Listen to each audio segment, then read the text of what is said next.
Em nome do Pai, do Filho, do Espírito Santo. Amém. Nossa Senhora Aparecida, rogai por nós. Irmãos e irmãs, estamos aqui em mais um episódio sobre reflexões marianas. E hoje o tema é sobre Imaculada Conceição. Imaculada Conceição é o nascimento da Virgem Maria sem pecado. Ela foi gerada, foi concebida sem pecado. Hoje vamos, através das Sagradas Escrituras, através de testemunhos de santos, vamos descobrir o porquê Deus fez e por que foi necessário. E por que esse dogma da Igreja é uma verdade defendida, algo necessário para a salvação. Podemos começar lá em Lucas 1:26.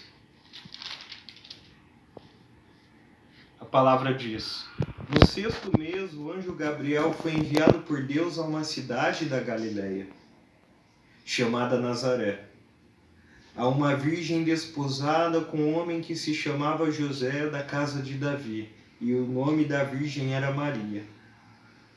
Entrando, o anjo disse-lhe: Ave, cheia de graça, o Senhor é contigo. Perturbou-se ela com essas palavras e pôs-se a pensar no que significaria semelhante saudação. Nossa Senhora ficou perturbada com essa salvação, porque, irmãos e irmãs, se olharmos atentamente aquilo que o anjo fez nesse momento, foi algo inédito na palavra de Deus. Nunca na história da salvação, nunca na palavra de Deus, um anjo saudou um ser humano. Vamos comparar em Daniel 15. Onde o mesmo anjo Gabriel aparece para o grande profeta de Deus, Daniel. Está lá, capítulo 8, versículo 15. Ora, enquanto eu contemplava essa visão e procurava o significado, vi de pé diante de mim um ser, em forma humana. E ouvi uma voz humana vinda do meio do Ulai. Gabriel gritava, explicava-lhe a visão. Dirigiu-se então em direção ao lugar onde me chamava. À sua aproximação fiquei apavorado e caí com face em terra. E tantas outras manifestações e visita de anjos, os anjos nunca saudam o ser humano. É o ser humano, é o profeta, é aquele que cai por terra, o teme o anjo, mas de repente o anjo aparece a Virgem Maria e ele diz: Ave cheia de graça. Por que essa saudação?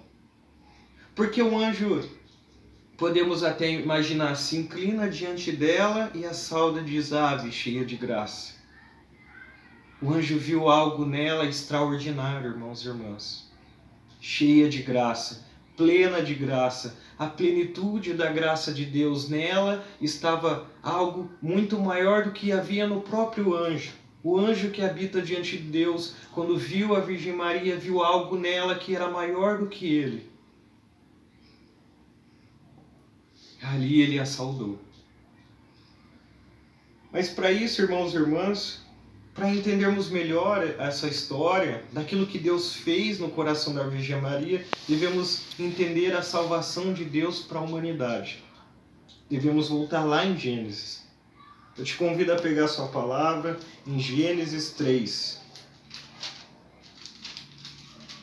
versículo 15. Para entendermos até esse ponto, Deus havia feito o universo. Deus havia feito tudo perfeito.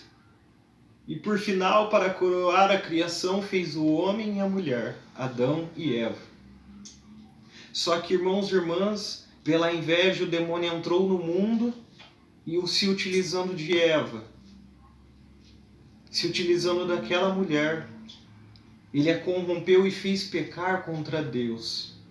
O demônio se utilizou de uma mulher, da qual pegou o fruto proibido na árvore que Deus não havia permitido, e lá a humanidade caiu, e lá se alastrou o pecado e como consequência a morte, a destruição e todas as misérias que nós vemos.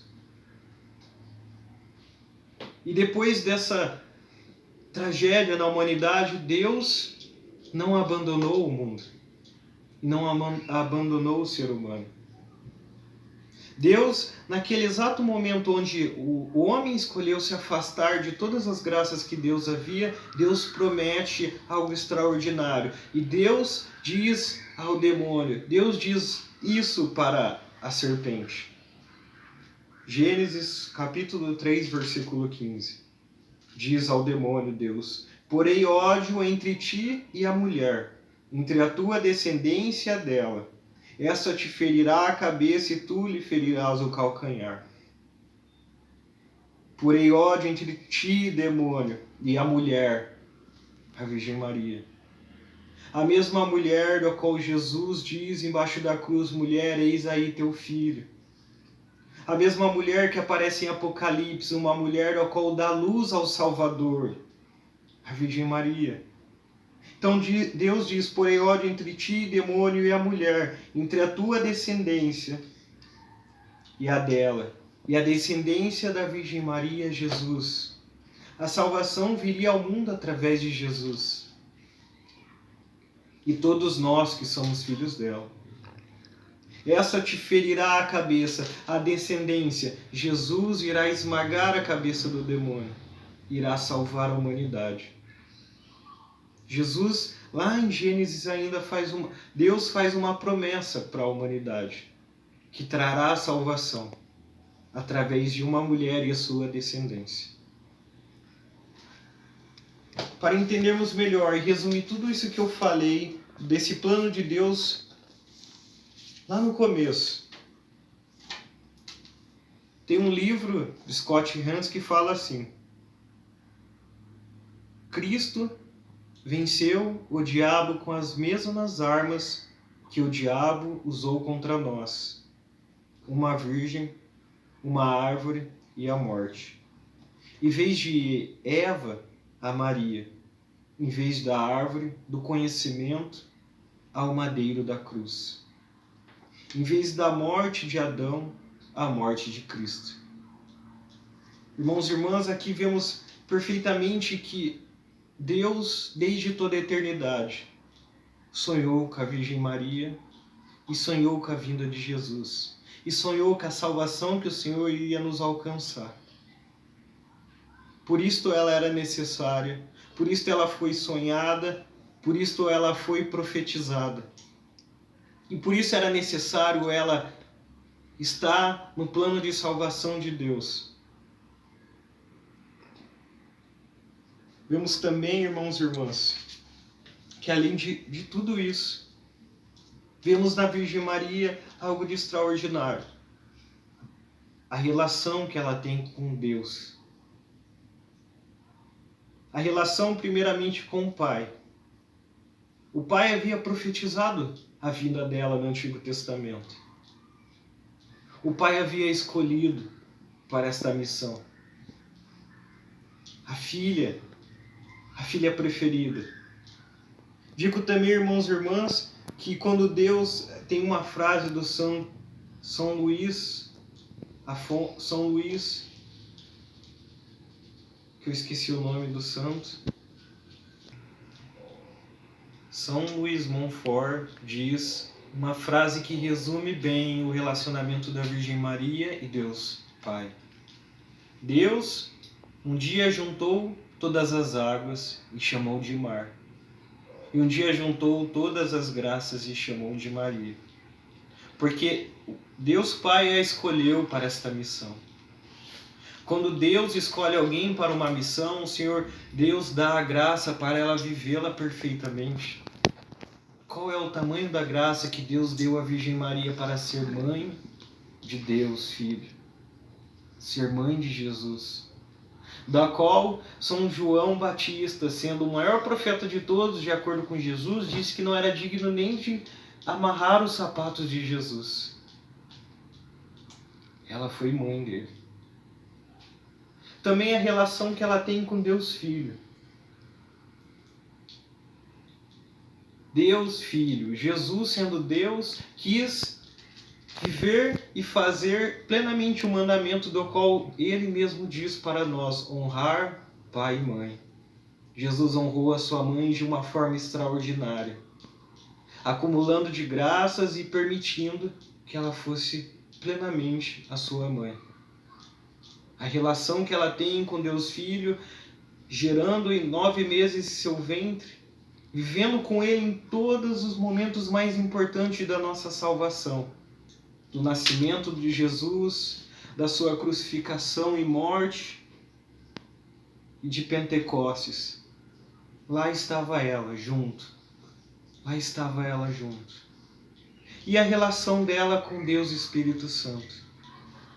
Diz lá, irmãos e irmãs, que o Espírito Santo desceu sobre ela, a primeira a viver Pentecostes. Lá em Lucas 1, 34 a 35, o Espírito Santo derramou-se sobre ela.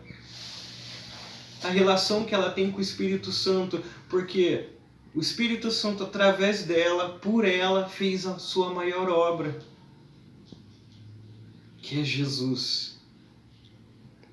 Através do Espírito Santo nos diz a palavra que Jesus se encarnou em seu ventre. O Espírito Santo precisou dela. Ele quis precisar dela. A relação que ela tem com a Santíssima Trindade, irmãos e irmãs. A escolha de Deus Pai, Deus Filho, Deus Espírito Santo, a escolha que eles fizeram dela. Eles a escolheram, eles a profetizaram desde o início dos tempos, eles quiseram precisar dela. Isso a faz, irmãos e irmãs. Isso nos faz entender a saudação do anjo. Ave cheia de graça. Nela há todas as graças, nela não há pecado. Toda santa, e podemos falar imaculada. Não há pecado.